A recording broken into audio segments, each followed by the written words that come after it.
This week's edition of Raw took place at the Key Arena in Seattle, a place where Elias managed to find major heat after he poked fun at the home crowd, suggesting the team of Bobby Lashley and John Cena makes as much sense as having a basketball team in Seattle, which led to deafening boos. As for those who didn't know, in 2008, Seattle's home basketball team, the Supersonics, left the city and relocated to Oklahoma City, where the team was renamed to Thunder.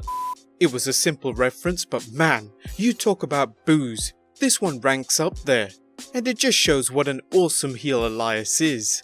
Raw gave a taster match between Kevin Owens and Bobby Lashley, as this Saturday, Owens will team up with Elias and will take on the returning John Cena and Bobby Lashley. This time Owens came out the victor with a roll-up, but how will the duo fare against John Cena?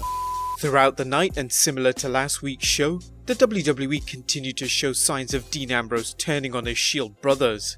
At the beginning of the night, he made it clear the Shield stick together, and proved this after a match was set up on the spot by Constable Baron Corbin between Ambrose and Braun Strowman, where he beat the ever-loving snot out of him, and both Reigns and Rollins had to come to his aid. But backstage, Ambrose, who was still recovering from the beating, was showing frustration, and before leaving, mentioned to Rollins, "I could be Intercontinental Champion right now."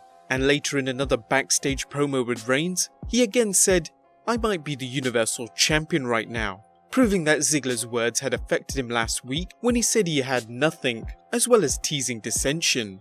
It's clear WWE are making Ambrose look like the weakest of the three, but we still support our original theory on what will happen. Check it out if you can, the link is in the top right corner. Afterwards, the big dog Roman Reigns would go on to defeat Ziggler in a non-title match, and it seemed like WWE had a thing for no titles on the line on this week's edition of Raw, as neither Ronda Rousey's Raw Women's Championship was on the line when she defeated Ruby Riott, and thankfully nor was Rollins' Intercontinental belt on the line, as he was defeated by the Scottish Psychopath. Whilst the win wasn't clean as Rollins was distracted by Ziggler, it's still a big win for McIntyre. Post-match, this led to a brawl between all 6 men, with Ziggler, McIntyre and Strowman standing tall as they demolished all 3 members of the Shield. Will we see the same result this Saturday? Undercard matches saw Connor from the Ascension defeat Bobby Roode and, oh lord, the B-Team getting a win over the Revival, but at least this led to OAP running in to destroy them. The last match of the night saw Bayley defeat Alicia Fox, who hasn't won a match since July and has been on a losing streak, which now totals to 6 matches in a row. Shawn Micheals would close out Raw as he cut a promo about the events leading up to the second end of an era match between Triple H and The Undertaker at WWE Super Showdown. After Micheals confirmed he would be in Triple H's corner, boom, the lights went out with Kane returning, striking him down. Boom, the lights go out again and The Undertaker appears. Triple H runs in and we finally have D-Generation X versus the Brothers of Destruction.